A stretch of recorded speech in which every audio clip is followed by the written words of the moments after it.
on ne peut plus avoir des États qui soient sous la houlette et sous tétanisés par ce que va déclarer Pierre, Paul ou Jacques, c'est-à-dire Moody's, Standard & Poor's ou Fitch Ratings. D'ailleurs, en plus de ça, nous sommes dans ce qu'on appelle le pur scientisme. Je rappelle que ces agences ont complètement failli à leur tâche avant 2008.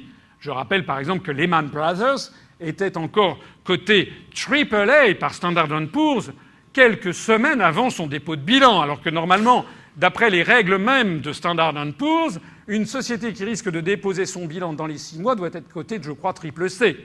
Donc ça veut dire que ce sont des charlatans. C'est de la manipulation de l'opinion. Alors, il y a des gens qui disent, j'ai vu dans la presse, il y a des gens qui disent qu'il faut absolument réglementer les agences de rating. Mais de qui se moque-t-on? Ça veut dire quoi, réglementer les agences de rating? Imaginons par exemple que la France et l'Union européenne se disent on va réglementer, on va interdire à Standard & Poor's ou à Moody's de publier tel ou tel truc. Mais quel sera leur pouvoir pour le faire?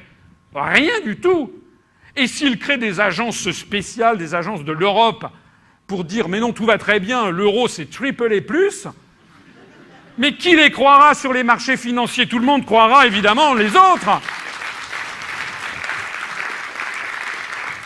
Donc en fait, le système n'a qu'une seule possibilité d'être réformé, c'est de rétablir le contrôle des flux de capitaux, des marchandises et de services. Comme disait le général de Gaulle, la politique ne se fait pas à la corbeille.